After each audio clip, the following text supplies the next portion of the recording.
Subscribe now and press the bell icon. Never miss an update. Good morning student. आज हम AHDP first year second year के लिए एक main topic जिसका नाम विटामिन है, उसके मोस्ट इम्पोर्टेंट 15 क्वेश्चन लेकर आए हैं। तो आज हम उन 15 क्वेश्चनों का अध्ययन करते हैं। तो सबसे पहले बात करते हैं क्वेश्चन नंबर 1। क्वेश्चन नंबर 1 है अपना, प्रोटीन की संरचनात्मक इकाई कौन सी होती है? प्रोटीन की संरचनात्मक इकाई कौन सी होती है? Option number 1 amino gas, option B nitrogen, C amino अम्ल, डी उपरोक्त सभी। प्रोटीन की संरचनात्मक इकाई एमिनो अम्ल होती है, ऑप्शन सी सही आंसर होगा एमिनो अम्ल। क्वेश्चन नंबर 2, जल में घुलनशील विटामिन है? Option number 1 retinol, tocopherol, ascorbic acid, anti rickets. Question में पूछा गया है जल में घुलनशील विटामिन। जैसा कि आपको पता है कि जल में 2 प्रकार के विटामिन होते हैं, विटामिन बी कॉम्प्लेक्स और विटामिन सी। और इस क्वेश्चन में विटामिन सी का रासायनिक नाम दिया गया एस्कॉर्बिक एसिड। तो इसमें कौन सा क्वेश्चन आंसर सही होगा? Ascorbic acid. नेक्स्ट क्वेश्चन अपना, वसा में घुलनशील विटामिन है? Option number 1 ascorbic acid, thiamine, retinol, उपरोक्त सभी। क्वेश्चन में पूछा गया वसा में घुलनशील विटामिन। ऑप्शन ए में दिया है एस्कॉर्बिक एसिड, बी में थायमीन, सी में रेटिनोल, डी में उपरोक्त सभी। इस क्वेश्चन का सही आंसर होगा रेटिनोल, जिसे अपन विटामिन ए बी कहते हैं। आप सभी को पता है कि वसा में घुलनशील विटामिन कौन कौन से होते हैं? Vitamin A, vitamin D, vitamin E और विटामिन के। रेटिनोल की कमी से रतौंधी रोग होता है, जिसे अपन नाइट ब्लाइंडनेस भी कहते हैं, और लंबे समय तक रहने पर यह रोग जीरोपथलेमिया में बदल जाता है। नेक्स्ट क्वेश्चन की बात करते हैं अपन, टोकोफेरोल किस विटामिन का नाम है? टोकोफेरोल किस विटामिन का नाम है? Option number 1 vitamin A, B में है विटामिन ई, विटामिन डी और विटामिन सी। टोकोफेरोल बोलते हैं अपन विटामिन ई। विटामिन ई का रासायनिक नाम होता है टोकोफेरोल। टोकोफेरोल किसे कहते हैं? विटामिन ई को कहते हैं, जो कि एक प्रजनन संबंधित मुख्य विटामिन है। इसकी कमी से मादा पशुओं में स्टेरिलिटी हो जाती है तथा मुर्गियों में क्रेजी चिक डिजीज, मेमनों में स्टेबलेम डिजीज तथा गाय भैंसों में वाइट मसल्स डिजीज हो जाती है। ये सभी रोग किसे होते हैं? टोकोफेरोल से या विटामिन ई से। नेक्स्ट क्वेश्चन होता है अपना, कौन सा विटामिन रक्त का थक्का बनाने में सहायक है? ऑप्शन नंबर 1 विटामिन ए, विटामिन ई, विटामिन डी और विटामिन सी। सॉरी, यहाँ पे एक मिसप्रिंट हो गया।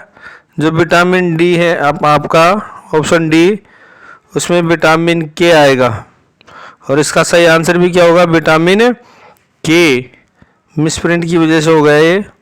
तो ऑप्शन डी में आएगा विटामिन के। विटामिन कौन सा? विटामिन रक्त का थक्का बनाने में सहायक होता है, विटामिन के। Next question,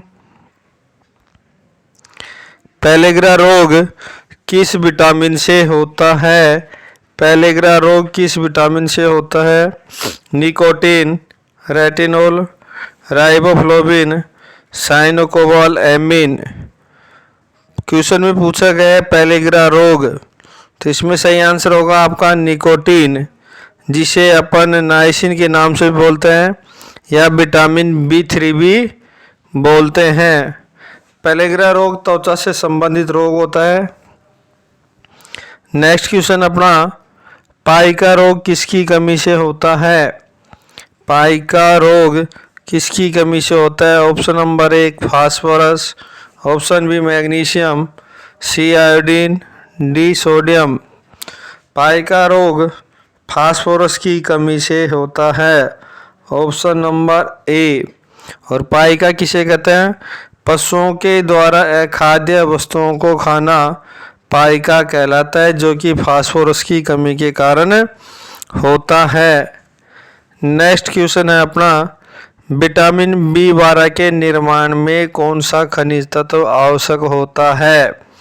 vitamin B12, vitamin B12 को साइनोकोबालामिन के नाम से भी जानते हैं, जंतु प्रोटीन कारक भी कहते हैं। और इसका पूछा गया मुख्य खनिज तत्व कौन सा आवश्यक होता है, तो इसमें अपना आएगा cobalt. Question answer number A, इसका सही आंसर होगा कोबाल्ट। नेक्स्ट क्वेश्चन अपना, निम्न में से कौन सा खनिज तत्व में हीमोग्लोबिन वर्णक पाया जाता है? निम्न में से कौन से खनिज तत्व में हीमोग्लोबिन वर्णक पाया जाता है? Option number 1 calcium, B phosphorus, C ferric, D magnesium. इस क्वेश्चन का सही आंसर होगा ऑप्शन सी फेरिक। हीमोग्लोबिन वर्णक में क्या पाया जाता है? फेरिक। ठीक है। नेक्स्ट क्वेश्चन आता है अपना, एनिमल स्टार्च किसे कहते हैं? ग्लाइकोजन, स्टार्च, वसा, उपरोक्त सभी।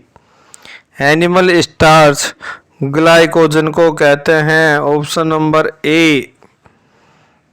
नेक्स्ट क्वेश्चन है अपना, डीएनए व आरएनए के निर्माण में किस तत्व की भूमिका होती है या किस तत्व की भूमिका है? Option number A phosphorus, B magnesium, C iron, D उपरोक्त सभी। क्वेश्चन में पूछा गया है डीएनए व आरएनए के निर्माण में किस तत्व की भूमिका है, तो इसमें उसका सही आंसर होगा option A phosphorus. Next question, पक्षियों में पॉलीन्यूराइटिस रोग, पक्षियों में पॉलीन्यूराइटिस रोग होता है, option number 1 thiamine, riboflavin, vitamin C, vitamin D. पक्षियों में पॉलीन्यूराइटिस रोग थायमिन की कमी से होता है, जिसमें मुर्गियों में तंत्रिकाओं में सूजन आ जाती है। और थायमिन को अपन बोलते हैं विटामिन B1। विटामिन B1 की कमी से मुर्गियों में पॉलीन्यूराइटिस रोग हो जाता है तथा मनुष्यों में बेरी नामक रोग होता है। नेक्स्ट क्वेश्चन अपना, विटामिन ई के अवशोषण में कौन सा खनिज तत्व आवश्यक होता है? विटामिन ई के अवशोषण में कौन सा खनिज तत्व आवश्यक है? Option number 1 iron, option B cobalt, C selenium, D उपरोक्त सभी। इसमें पूछा गया है कि विटामिन ई के अवशोषण में, तो इसका सही आंसर होगा selenium, option C. Next question है, बांझपन के इलाज में सर्वाधिक प्रयुक्त विटामिन कौन सा है? Retinol, tocopherol, thiamine, ascorbic acid. तो बांझपन के लिए स्टेरिलिटी के लिए अभी बताया गया था आपको टोकोफेरोल, विटामिन ई। इसका सही आंसर होगा बी टोकोफेरोल। नेक्स्ट क्वेश्चन है अपना, थायमीन की कमी से मनुष्य में रोग होता है। थायमीन की कमी से मनुष्य में रोग होता है, बेरी रतौंधी, बांझपन, रिकेट्स। तो थायमीन को अपन बोलते हैं विटामिन B1 और विटामिन B1 की कमी से मनुष्य में बेरी नामक रोग होता है तथा पक्षियों में पॉलीन्यूराइटिस रोग होता है। रतौंधी रोग विटामिन ए की कमी से होता है, जिसे अपन रेटिनोल भी कह देते हैं, तथा बांझपन स्टेरिलिटी विटामिन ई की कमी से होने वाला रोग, जो प्रमुख बांझपन रोग होता है किसे? विटामिन ए की कमी से। और रिकेट्स रोग होता है विटामिन डी की कमी से। इस प्रकार से अपने ये विटामिन्स कंप्लीट होते हैं। थैंक यू, धन्यवाद।